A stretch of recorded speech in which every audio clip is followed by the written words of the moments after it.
નમસ્કાર બાળકો, આજે આપણે ચેપ્ટરના અગત્યના ભાગમાં છીએ. જુદા જુદા પ્રકારની એન્થાલ્પી ફેરફાર. એમાં પહેલો પ્રકાર છે પ્રક્રિયા એન્થાલ્પી. હું જેટલું લખું એટલું જ તમારે તૈયાર કરવાનું છે.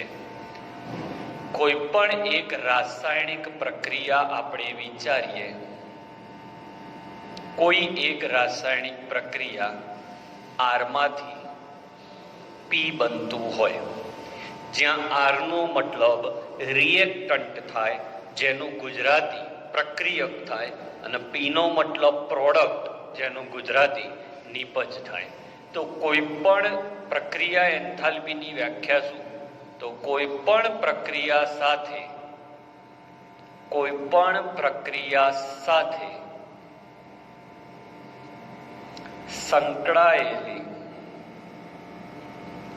સંકળાયેલી એન્થાલ્પી ફેરફારને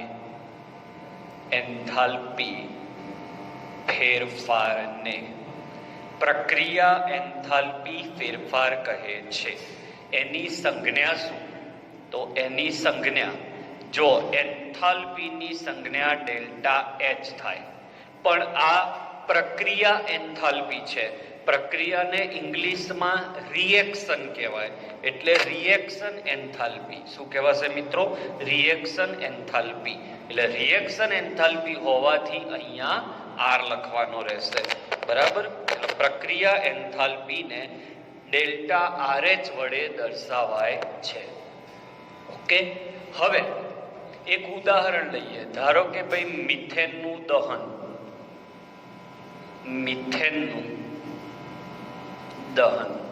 તો મિથેન વત્તા 2 મોલ O2, કોઈ પણ હાઇડ્રોકાર્બન સંયોજનનું તમે દહન કરો એટલે કાર્બન ડાયોક્સાઇડ વત્તા પાણી ઉત્પન્ન થાય. તો આનો ડેલ્ટા એચ આરએચ કેવી રીતે લખાય? તો સિગ્મા ઓફ ડેલ્ટા એચ નિપજો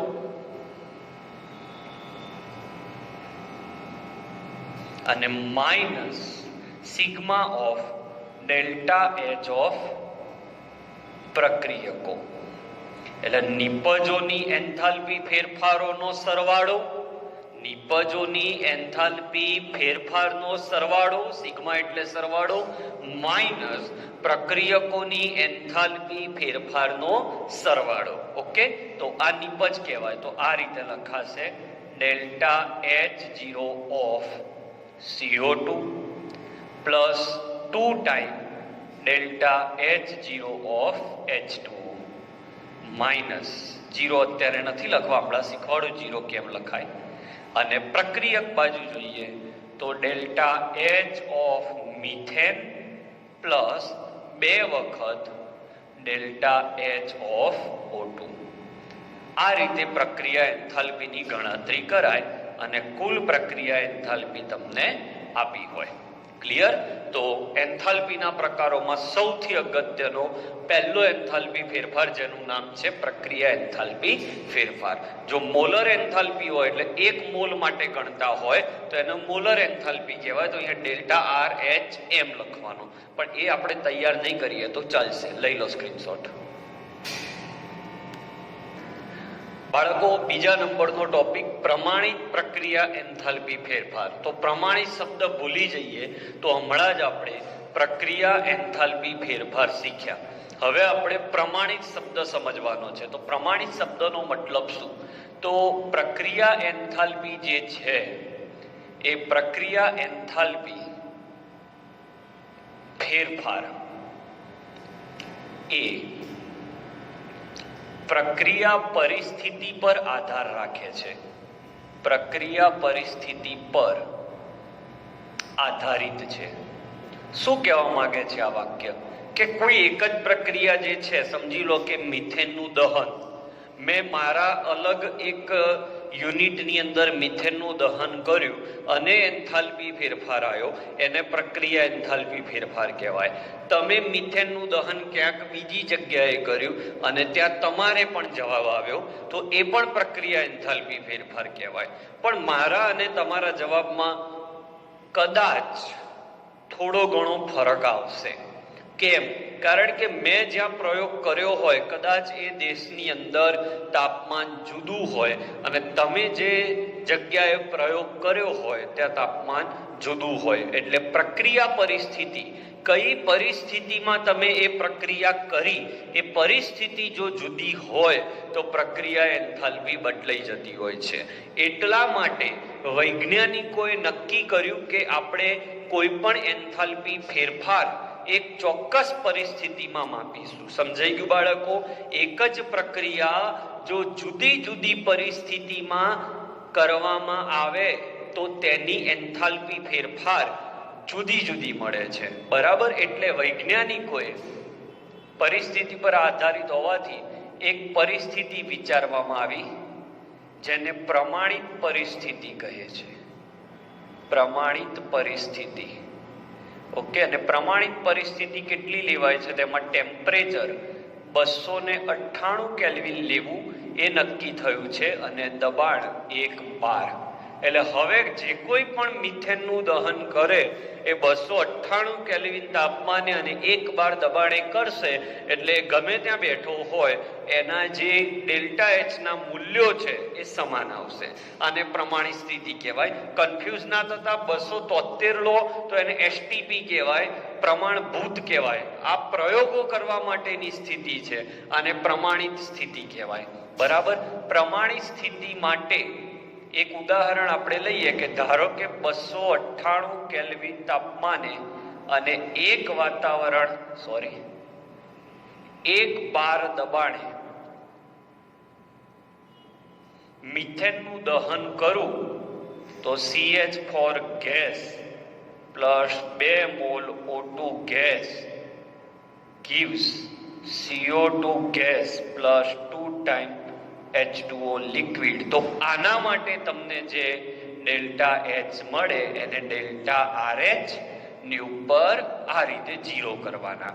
બરાબર? તો પ્રમાણિત પ્રક્રિયા એન્થાલ્પીની સંજ્ઞા જો 0 ના લખું તો આ પ્રક્રિયા એન્થાલ્પી થઈ. આનો મતલબ એ થયો કે પ્રક્રિયા કયા તાપમાને અને કયા દબાણે થઈ છે એ નક્કી નથી. પણ જો ઉપર હું 0 કરું છું, ઘણી જગ્યાએ 0 ની અંદર ડેશ પણ કરવામાં આવે છે પણ એ ના કરો તો ચાલે. જો હું ઉપર 0 કરું છું તો આને બોલાશે પ્રમાણિત પ્રક્રિયા એન્થાલ્પી ફેરફાર. તો પ્રમાણિતનો મતલબ આ થાય. ખાસ વાત, ખાસ નોંધ હું તો કહું છું, બહુ જ જોરદાર નોંધ છે કે તત્વોની પ્રમાણિત સ્થિતિ એટલે શું? તત્વો માટે પ્રમાણિત સ્થિતિ એટલે શું? તો તત્વ જે અવસ્થામાં સૌથી વધુ સ્થાયી હોય, જે અવસ્થામાં સૌથી વધુ તે સ્થાયી હોય તેને તેની પ્રમાણિત સ્થિતિ કહેવાય. જેમ કે હું સોડિયમ લઉં તો સોડિયમ કઈ અવસ્થામાં મળે? સોલિડ અવસ્થામાં. એટલે તે સોડિયમની પ્રમાણિત સ્થિતિ કહેવાય. સોડિયમ ગેસ હોય તો એની પ્રમાણિત સ્થિતિ નથી. એ જ રીતે O2 લઉં તો O2 ગેસ સ્વરૂપે મળતો હોય તો એની પ્રમાણિત સ્થિતિ થઈ. N2 લઉં તો એ ગેસ સ્વરૂપે મળે. બ્રોમિન લઉં તો એ લિક્વિડ સ્વરૂપે મળે. તો કોઈ પણ તત્વમાં કે સંયોજન જે તેની સ્થાયી અવસ્થામાં હોય એ સ્થાયી અવસ્થાને તેની પ્રમાણિત સ્થિતિ કહેવાય. પાણીની વાત કરું તો પાણીના 3 વિકલ્પ છે બાળકો. પાણીના 3 વિકલ્પ છે. H2O ના 3 વિકલ્પ છે. બરફ હોઈ શકે, લિક્વિડ પણ હોઈ શકે અને ગેસ પણ હોઈ શકે. પણ એ લિક્વિડ સ્વરૂપમાં સ્થાયી છે એટલે લિક્વિડ એ એની પ્રમાણિત સ્થિતિ થઈ કહેવાય. અગત્યની બીજી નોંધ કે અપર રૂપો હોય તો શું કરવાનું? તો અપર રૂપોની અંદર ઉદાહરણ લઉં કે કાર્બન છે એના 2 અપર રૂપ છે, હીરો અને ગ્રેફાઇટ. ઓકે. તો હીરો અને ગ્રેફાઇટ બંને કાર્બનના અપર રૂપ છે પણ કાર્બન ગ્રેફાઇટ સ્વરૂપમાં વધુ સ્થાયી છે. એટલે જેમાં એ વધારે સ્થાયી હોય એ એનું પ્રમાણિત સ્વરૂપ કહેવાય. એ જ રીતે જો હું સલ્ફરની વાત કરું તો સલ્ફરના ઘણા અપર રૂપ છે. એમાંથી 2 પ્રખ્યાત છે, મોનોક્લિનિક અને રોહોમ્બિક. તો આ જે રોહોમ્બિક સલ્ફર છે એ સૌથી વધુ સ્થાયી છે, એટલે આ એની પ્રમાણિત સ્થિતિ. ઓકે, તો આ રીતે પ્રમાણિત સ્થિતિ નક્કી થાય. હવે હું એક બ્રહ્મ વાક્ય લખું છું જે તમારે દરેક દાખલામાં કામમાં આવશે. યાદ રાખજો, પ્રમાણિત સ્થિતિમાં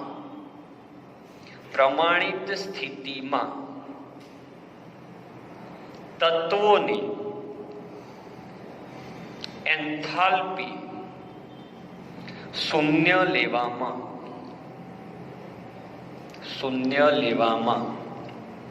આવે છે. તત્વોની, સંયોજનની નહીં. એટલે હું એમ કહું ડેલ્ટા H0 સોડિયમ સોલિડ, તો આની એન્થાલ્પી 0. પણ ડેલ્ટા H0 H2O લિક્વિડ, તો આની 0 નહીં, કારણ કે આ સંયોજન છે. તત્વની પ્રમાણિત સ્થિતિ હોય તો જ 0. એટલે ડેલ્ટા H0 બ્રોમિન લિક્વિડ લઉં તો 0, પણ બ્રોમિન ગેસ લઉં તો 0 નહીં. પ્રમાણિત સ્થિતિમાં એન્થાલ્પી ફેરફાર તત્વ માટે, આ પોઈન્ટ ખાસ યાદ રાખજો, તત્વ માટે શૂન્ય, સંયોજન માટે નહીં. O2 લઉં તો O2 ગેસ હોય તો એની એન્થાલ્પી ફેરફાર 0. કાર્બન લઉં તો ગ્રેફાઇટ હોય તો એની એન્થાલ્પી 0. એટલે દાખલામાં ના આપી હોય તો એ વેલ્યુ આપણે 0 લેતા હોઈએ. તો આ બોર્ડ વર્કમાં મોસ્ટ આઈએમપી પોઈન્ટ મારા માટે આ શબ્દ છે પ્રમાણિત. એટલે શું? પ્રમાણિત એટલે આ તાપમાન અને આ દબાણ, અને આ પોર્શન મેઇન છે. તો પ્રક્રિયા એન્થાલ્પીને મેં ફેરવી, પ્રમાણિત પ્રક્રિયા એન્થાલ્પી ફેરફાર ઉપર આવશે 0. ઓકે, લઈ લો સ્ક્રીનશોટ. ત્રીજા પ્રકારની એન્થાલ્પી કલા રૂપાંતરણ એન્થાલ્પી. કલા રૂપાંતરણ એટલે કે અવસ્થા, કલા એટલે અવસ્થા રૂપાંતરણ, બરાબર. તો એક ઉદાહરણથી હું તમને સમજાવું કે H2O લિક્વિડ એ એની પ્રમાણિત સ્થિતિ છે, એને H2O ગેસમાં રૂપાંતર કર્યા, તો આની સાથે સંકળાયેલી એન્થાલ્પીને ડેલ્ટા H0 ફેઝ એટલે કલા કહેવાય. બરાબર, સમજાવવા માટે, વ્યાખ્યા બનાવવા માટે, આપણે ગોખવું નથી ને એટલા માટે. વ્યાખ્યા શું બને? તો એક વાત ફાઇનલ છે કે આ બધું હવે પ્રમાણિત સ્થિતિમાં થશે. તો અને બધી જ વ્યાખ્યામાં આ એક શબ્દ આવવો જ જોઈએ, 1 મોલ પદાર્થને, એટલે આની વાત છે, તેની પ્રમાણિત સ્થિતિમાંથી અથવા પ્રમાણિત અવસ્થામાંથી. તો આની પ્રમાણિત અવસ્થા છે ને, પ્રમાણિત અવસ્થામાંથી કલા રૂપાંતરણ માટે, એટલે અવસ્થા બદલવા માટે, કલા રૂપાંતરણ માટે જરૂરી ઉષ્માને શું કહેવાય? અથવા એન્થાલ્પી ફેરફારને કલા રૂપાંતરણ એન્થાલ્પી કહે છે. આમાં મુખ્યત્વે 3 કલા રૂપાંતરણ એન્થાલ્પી છે. પહેલી કલા રૂપાંતરણ એન્થાલ્પીનું નામ છે, બહુ સહેલું છે તમારા માટે બાળકો, ગલન એન્થાલ્પી. હવે ગલન સાંભળતાની સાથે જ આપણને વ્યાખ્યા આવડી જ જાય. ગલનને ઇંગ્લિશમાં ફ્યુઝન કહેવાય. ઓકે, યાદ રાખજો, કારણ કે સંજ્ઞા માટે મારે આની જરૂર પડશે. વ્યાખ્યા શું થશે? હું વારે વારે વ્યાખ્યા લખતો નથી. 1 મોલ પદાર્થને તેની ઘન અવસ્થામાંથી, ગલનની અંદર શું થાય? તો ગલનની અંદર ઘન અવસ્થા શેમાં રૂપાંતર પામે? પ્રવાહી અવસ્થામાં. તો વ્યાખ્યા શું થાય? 1 મોલ ઘન પદાર્થને પ્રવાહી અવસ્થામાં ફેરવવા માટે જરૂરી એન્થાલ્પીને, વ્યાખ્યા ગોખવાની જરૂર નથી. ખાસ વાત આ શબ્દ આપવો જોઈએ, 1 મોલ પદાર્થને તેની ઘન અવસ્થામાંથી પ્રવાહી અવસ્થામાં ફેરવવા માટે. એટલે ઘન અવસ્થામાંથી પ્રવાહી અવસ્થામાં જવું છે બાળકો, એટલે ઘનને તમારે ગરમ કરવો પડે. એટલે આપેલ પ્રક્રિયા ઉષ્મા શોષક હોય, આપેલ પ્રક્રિયા ઉષ્મા શોષક હોય. તો ઘનમાંથી પ્રવાહીમાં જવા માટે આપવી પડતી ઉર્જા. વ્યાખ્યા એક પણ લખતો નથી, આના ઉપરથી જ બનાવવાની છે સંજ્ઞા. તો આની સંજ્ઞા થશે ડેલ્ટા એચ, પ્રમાણિત હોય તો ઉપર 0, અને ગલન શબ્દ છે એના માટે ફ્યુઝન વપરાય એટલે અહીંયા લખાશે FUS. બરાબર. આ પ્રક્રિયામાં ઉષ્મા ઉમેરવી પડે છે બાળકો, એટલે આ પ્રક્રિયા ઉષ્મા શોષક છે એટલે ડેલ્ટા ફ્યુઝન H0 ની વેલ્યુ ધન આવે. ઓકે. ઉદાહરણ H2O સોલિડ માંથી H2O ગેસ લખી શકાય. કોઈ પણ સોલિડ લિક્વિડમાં રૂપાંતર પામે, પણ ખાસ વાત બધાનો એકમ ફિક્સ રહેશે મિત્રો, કિલો જૂલ પ્રતિ મોલ. એટલે જે કંઈ પણ આપણે વ્યાખ્યાઓ શીખીએ છીએ એ પ્રતિ મોલ છે, 1 મોલ માટે છે. તો પહેલો કલા રૂપાંતરણ થયું ઘનમાંથી પ્રવાહી. ચલો બીજું કલા રૂપાંતરણ થશે એ હશે બાષ્પાયન એન્થાલ્પી. બાષ્પાયન એન્થાલ્પી બહુ સહેલી વ્યાખ્યાઓ છે. બાષ્પાયન એન્થાલ્પીને ઇંગ્લિશમાં વેપરાઇઝેશન કહેવાય બાળકો, વેપરાઇઝેશન. ઓકે. તો બાષ્પાયન એન્થાલ્પીની અંદર પ્રવાહીનું રૂપાંતરણ બાષ્પમાં અથવા વાયુ અવસ્થામાં થાય. તો વ્યાખ્યા અહીંયાથી બનાવો. 1 મોલ પદાર્થને તેની પ્રવાહી અવસ્થામાંથી બાષ્પ અવસ્થામાં રૂપાંતરણ કરવા માટે આપવી પડતી ઉર્જા, એટલે વ્યાખ્યા એની એ. અને આ બધી વ્યાખ્યામાં તમે એક શબ્દ ઉમેરવો હોય તો ઉમેરી શકો છો, અચળ તાપમાને અને દબાણે. આગળ આ શબ્દ ઉમેરવો હોય તો ઉમેરજો કે અચળ તાપમાને અને દબાણે 1 મોલ પદાર્થને. ઓકે. It's okay. કંઈ પણ આ લખો તો સારું. ફરીથી મિત્રો કોઈ વ્યાખ્યા ગોખવાની નહીં. આના ઉપરથી મેં આ વ્યાખ્યા બનાવી. હવે તમારે આ ગલન એન્થાલ્પી લખવી હોય, ઓકે, તો અહીંયા ઘનમાંથી પ્રવાહી લખવાનું. બાષ્પાયન એન્થાલ્પી લખવી હોય તો પ્રવાહીમાંથી બાષ્પ લખવાની. ઓકે. તો આની સંજ્ઞા શું થશે? સંજ્ઞા થશે ડેલ્ટા H, ઉપર આવશે 0, અને અહીંયા વેપરાઇઝેશન છે એટલે અહીંયા લખાશે વેપ. શું લખાશે? વેપ. ઓકે. આમાં પણ ઉષ્મા ઉમેરાય. આમાં H2O લિક્વિડ હોય એ H2O ગેસ બને. ઓકે. મૂલ્યો યાદ ના રહે તો ચાલશે. સંજ્ઞા થઈ ગઈ. આ પ્રક્રિયામાં પણ પ્રવાહીને બાષ્પ બનાવી હોય તો ઉર્જા આપવી પડે, એટલે આ પ્રક્રિયા પણ ઉષ્મા શોષક છે. ઓકે. એટલે આમાં ડેલ્ટા વેપરાઇઝેશન H0 નું મૂલ્ય પોઝિટિવ આવે.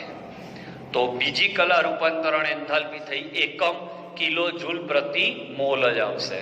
ચલો ત્રીજી રૂપાંતરણ એ છે ઉર્ધ્વપાતન એન્થાલ્પી અથવા ઉર્ધ્વીકરણ એન્થાલ્પી, જેને ઇંગ્લિશમાં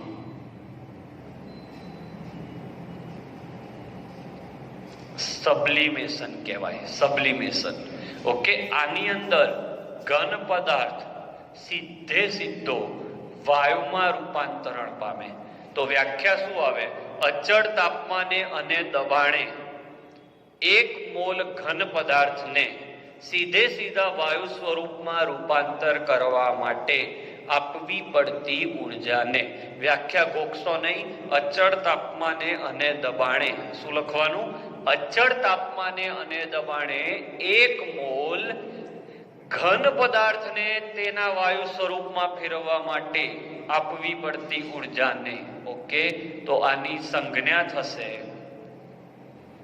ડેલ્ટા સબલાઇન, એટલે SUB H0. ઓકે. ઉદાહરણ, તમે સૂકો બરફ લો તો સૂકો બરફ CO2 સોલિડ એ સીધો CO2 ગેસમાં રૂપાંતર પામે, એટલે સોલિડ સીધો ગેસમાં રૂપાંતર પામે. ચેપ્ટર 1 આપણે શીખી ગયા છીએ. આ ઘટનાને ઉર્ધ્વપાતન કહેવાય. આમાં પણ ઉષ્મા આપવી પડે, ઉર્જા આપવી પડે, એટલે આ પ્રક્રિયા પણ ઉષ્મા શોષક છે. ઓકે, અને આમાં ડેલ્ટા સબલાઇમ H0 પોઝિટિવ આવે. ઓકે, આના આધારિત એક સરસ પ્રશ્ન છે, હું ચલાવું છું, આટલાનો સ્ક્રીનશોટ લઈ લો. ચલો બાળકો, આવો પ્રશ્ન પૂછાય, કારણ આપો, પાણી અને એસિટોનમાંથી કોની બાષ્પાયન એન્થાલ્પી વધારે? એટલે હું પાણીની ચર્ચા કરું તો H2O લિક્વિડમાંથી H2O ગેસ અને એસિટોનનું અણુસૂત્ર છે CH3COCH3, લિક્વિડમાંથી CH3COCH3 ગેસ. તો બેમાંથી કોની એન્થાલ્પી વધારે?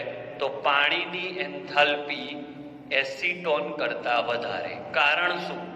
કારણ એ છે કે પાણી વચ્ચે આપણે ચેપ્ટર 4 જોયું હતું, આ રીતે હાઇડ્રોજન બંધ હોય છે બાળકો. અહીંયા જ્યારે એસિટોનની અંદર શું હોય? તો એસિટોનની અંદર આ રીતે હોય, તો આ માઇનસ ડેલ્ટા હોય અને આ પ્લસ ડેલ્ટા હોય. તો આ દ્વિધ્રુવીય આકર્ષણ બળ લાગે. પેલા વાન્ડરવાલ્સ આકર્ષણ બળના બીજા નંબરનું બળ હતું ને, એ લાગે. માઇનસ પ્લસ કેવી રીતે કર્યા? તો O વધારે વિદ્યુત ઋણ છે, તો અહીંયા જે આકર્ષણ બળ લાગે, તો આ દ્વિધ્રુવીય બળ છે. દ્વિધ્રુવીય બળ. જ્યારે આ હાઇડ્રોજન બંધ છે અને દ્વિધ્રુવીય બંધ તો વળી છે જ. ઓકે, એટલે આમાં હાઇડ્રોજન બંધ હોવાથી તે બંધ પ્રબળ છે. કોના કરતા? દ્વિધ્રુવ કરતા. ઓકે, એટલે જેટલું આકર્ષણ બળ વધારે હોય એટલું એને રૂપાંતર કરવા માટે ઉર્જાની જરૂર વધારે પડે. તો આજના લેક્ચરમાં આપણે 3 એન્થાલ્પી શીખ્યા: પ્રમાણિત એન્થાલ્પી, પ્રક્રિયા એન્થાલ્પી અને કલા રૂપાંતરણ એન્થાલ્પી. કલા રૂપાંતરણ એન્થાલ્પીમાં બીજી 3 એન્થાલ્પી શીખ્યા. કઈ? ફ્યુઝન એન્થાલ્પી, પછી વેપરાઇઝેશન અને સબ્લિમેશન. આજનો લેક્ચર આપણે અહીંયા પૂરો કરીએ છીએ.